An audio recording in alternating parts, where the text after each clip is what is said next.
and welcome back. If I am known for anything in my little corner of the YouTube world, it is first that I'm a supporter of comments, second that I'm a huge fan of Hank Green, and third that if there's anything I take seriously, it's education and the need for meaningful, practical, positive reform. So you would think a week ago when Hank asked for comments suggesting ideas about questions he could ask President Barack Obama in a conversation that began talking about education, I would have been first in line. But I didn't make any comments there, although it's not for lack of anything to say. But if I've learned anything in 20 years standing in front of a classroom, it's that everyone has an opinion about what is wrong with education, and everyone has an idea about how to fix it. And the further removed they are from the actual classroom, in distance, time, or especially responsibility, the more convinced they are that their ideas are correct. As evidence of this, Hank's request received over 4,500 comments, ranging from the government's conspiracy to cover up our contact with extraterrestrial aliens to the inevitability and desirability, or lack thereof, of the two-party system. Where most of these people are mistaken, when they address issues related to schools at least, lies in a misconception of what education is really about. A school is not merely a job training center. Education is a dance, a pas de deux between teacher and student. It is more than just the transfer and dissemination of information, although that is certainly a part of it. And it is more than constructing a toolkit with which to solve problems, to become more employable or even better prepared for future education, although that too is certainly a very important part of it. But a school should do more, much more.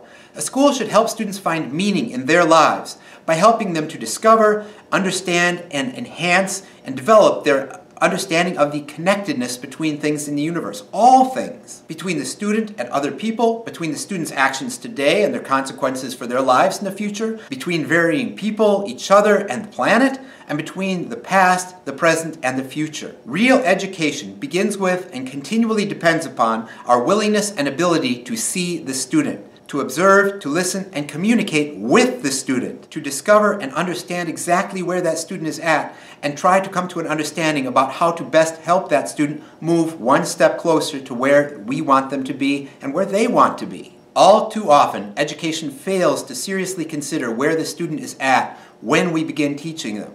This is where the move towards standardization in education is doomed to fail. Don't get me wrong here. I am largely a fan of the new Common Core state standards. But that is because I recognize them as a huge improvement over the disastrous state standards that they are replacing. At their core, however, they fail to recognize the universal truth that lies behind almost all effective teaching practices. There is no such thing as the standard student. They are all unique individuals from birth, born with a diverse range of abilities and aptitudes into a dizzying array of circumstances that only causes them to become more diverse with each passing year. Tests are vital and necessary, but they need to be designed and implemented for diagnostic purposes, and not just as an evaluative tool focused on comparing teachers and administrations and different school districts. We give up far too many educational hours for the sake of an ever-expanding battery of tests, most of which don't tell the teacher anything about the individual student that he didn't already know, because we spend hours and hours working with those students day in and day out when we aren't giving these tests. They might tell us, again, what the student knows or doesn't know, what the student can do or not do, but they rarely tell us anything about the underlying causes for shortcomings,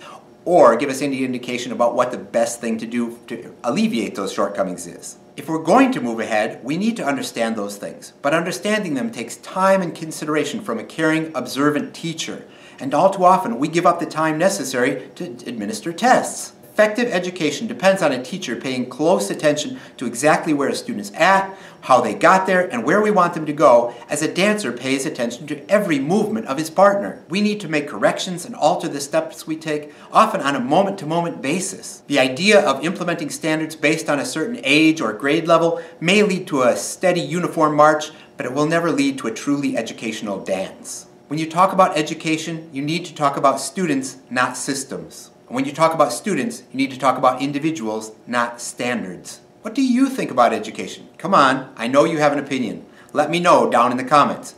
Don't forget to be awesome. I will talk to you again soon, hopefully.